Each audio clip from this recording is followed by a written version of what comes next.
Otis, you crazy mother.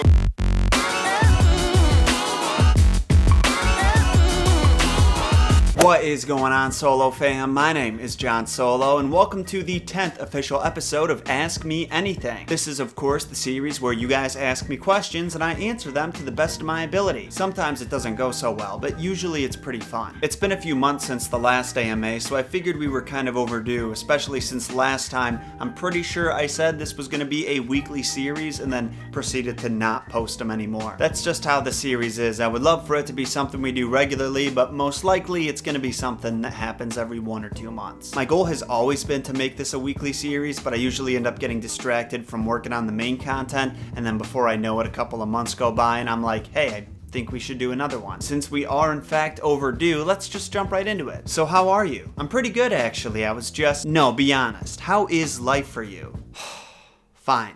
I'll be honest. For the most part, life really is great. YouTube is doing well, the move to Florida is getting figured out slowly but surely. I'm gonna be going down there in a couple weeks to scope out apartments with my 2 roommates, so I'm really excited about that. The biggest downer in my life is my back. To make a long story short, I've had some minor lower back issues for a really long time now. The issue started in high school and continued through college, and then when I started deadlifting regularly and sleeping on my back, the pain subsided completely for years. And then earlier this year, a couple of months ago, I sprained my back by squatting some pretty heavy weight. I took a short rest but didn't give it enough time to heal, and then I really hurt myself deadlifting some pretty light weight. After taking some more time to rest and torturing myself by not going to the gym, my back still wasn't feeling any better, so I went to the hospital twice. I went to 2 different doctors, got some x-rays, and both of them told me it was just a muscle issue and with more rest it would go away. You probably see where this is going. I took 2 full months off lifting, lost most of the gains I was so proud of myself for making, and the pain still was there. There was some improvement, but not much. Like I noticed the pain in my muscles subsided quite a bit, but then there was this sharp pain that I noticed in my spine. And still, my range of motion felt really limited. Like I'm a pretty flexible person. I've always been able to touch my toes and lay my palms flat on the floor. For whatever reason, I'm just good at that shit. But at this point, when I would reach down to touch my toes, my back would start to hurt again, and I felt my range of motion was pretty limited. So I finally went to a specialist. I got an MRI, and it turns out I've had 2 bulging discs in my spine for months, and those first 2 dumbass doctors had no idea. And the thing that bothers me is not just that the doctors said I would be fine, it's that when I pressed them a little more and was like, are you sure this is not a spine issue because it's been going on for a really long time, they insisted I would be okay. So I suffered through an immense amount of pain for months for literally no reason at all. So a few weeks ago, my specialist gave me what's called a cortisone shot in my spine, which is supposed to reduce the inflammation and hopefully with some physical therapy push those L4 and L5 vertebrae back into place. Because before the shot, they were just rubbing against each other with that spongy stuff that's supposed to be in the middle, kind of pushed out of the way, and also pinching nerves while they were doing that. Doesn't this sound like an awesome experience? Aren't you jealous? I got that shot a few weeks ago, and since then the pain has subsided considerably. Like before it was at a 9 or 8, and now it's down to about a 4 or 5, and it's kind of stagnated at the point that it's at right now, so I don't know how much better it's going to get. Now I'm just trying to find some peace of mind while I cope with the fact that I did this to myself and might have to deal with the same constant, always present back pain for the rest of my life. Like never truly getting comfortable again for the rest of my life, because the pain's always there. When I sit, when I stand, when I lay down. It really sucks. I would do anything to go back to that workout and change what happened, but I can't. I'm not trying to start this off with depressing answers. Literally every other aspect of my life is going pretty great, but yeah, sometimes I want to throw myself through a plate glass window because I have so much regret. It's no big deal. Do you like waffles? I do. What's your favorite Disney movie? I recommend you check out my Disney bracket video for the answer to that question. What's your least favorite Disney movie and why didn't you like it? You could also watch my Disney bracket for this answer, but I'll give it to you anyways. My least favorite Disney movie is The Nightmare Before Christmas. I love Christmas, but I hate Halloween, I hate Tim Burton, and I'm not really a fan of claymation, so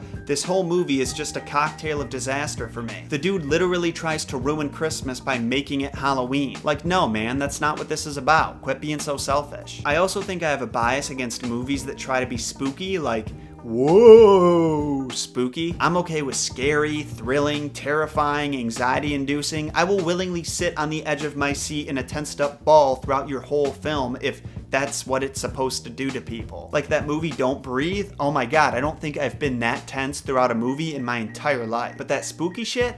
Not for me. What other YouTubers do you enjoy watching? I've actually been listening to podcasts more than I've been watching regular content from other YouTubers. I listen to the Joe Rogan Experience, Congratulations podcast with Chris D'Elia. The H3 podcast is also great, and that's usually how I stay within the loop of what's going on YouTube. I also like Boogie2988 for that reason. He usually gives pretty good commentary about what's happening on the platform. There's of course other Disney YouTubers whose content I love, like Isaac Carlson from Watso Videos or Seamus Gorman. There's a few other slightly smaller YouTubers who I really like that are just around the 100,000 subscriber mark. Rob Plays is one of them. He makes really interesting videos about the Disney amusement parks that I think you guys would absolutely love. Let me make sure I got this guy's YouTube name right. Another guy I really like is Billiam. He just passed over the 100,000 subscriber mark. He's at 106 right now. He's climbing quite a bit actually. He makes videos about cartoons and video games. He made a video about Bionicle, which was really interesting and what got me to subscribe. I'll put links to my favorite videos from them in the description down below for you guys to check out when this is done. If you were turned into a candy and it was guaranteed no one would eat you, what candy would you be? Sour Patch Kid? For sure. Both sour and sweet? That's me. Also delicious, like me. Why do you like dark stories so much? That's a good question, actually. Basically, everything I've done here on YouTube has involved making things that we love darker. A lot of the conspiracy theories I've done, especially early on, were all like, your favorite character is dead, or your favorite character had something horrible happen to them and now they're in a coma and their family is falling apart. And then you've got Messed Up Origins, which actually comes at you with the cold hard facts from the source material. Christopher Robin hated Winnie the Pooh. Todd murders Copper.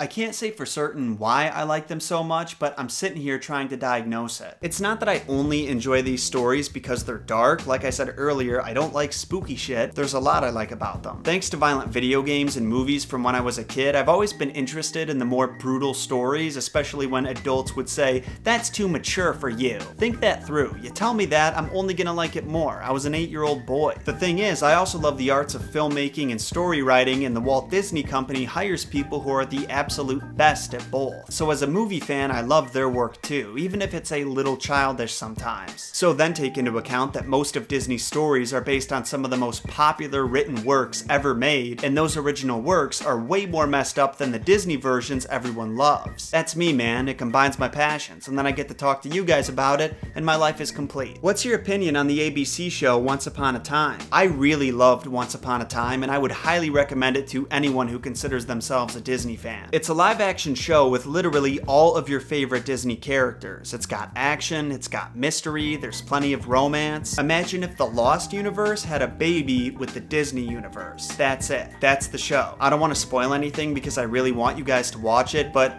I really did like the show quite a bit. Do you believe in the paranormal? And if you do, have you had any experiences? I don't necessarily believe in it, but I wouldn't write it off either because right now there's really no way of knowing. I try to stay open-minded when it comes to that kind of thing because I'm aware of the fact that I really don't know anything significant about the universe around me, and neither does the rest of our species, at least in the grand scheme of things. For example, I would never expect a demon to come through a portal in the sky and start throwing fireballs at people, but I'm not gonna say it couldn't happen either. I haven't been on Earth since day one, so I don't know what the rules of the universe are. When it comes to those ghost hunter shows though, I'd believe in the demon portal thing before I'd believe that shit was real. I want to use this can of oil as a trigger object. Nice. If some ghostly realm really did exist within ours, there was no way they would talk to those goofballs. And that, Solo Fam, is going to be the final question I answer for today. Thank you all so much for watching. If you enjoy this type of video, make sure you let me know by smashing that like button with all your heart and commenting your thoughts down below. I love hearing feedback from you guys on all my content, but especially stuff like this that deviates away from the norm. If you have any more questions for me, make sure you join my Discord, link to it in the description down below. I'm taking questions for there next time because I promised to do that months ago and then I just totally didn't. And when you're through with that, follow me on social media. That's Facebook, Instagram, and Twitter to stay updated on what I'm doing between videos and what projects I'm working on next. Until next time, Solo Fam, thank you all so much for watching once again. I really love making these AMA videos, and when they get a good turnout and views, it makes my heart sing. I'll be seeing you all very soon. Until then, my name is John Solo, and remember,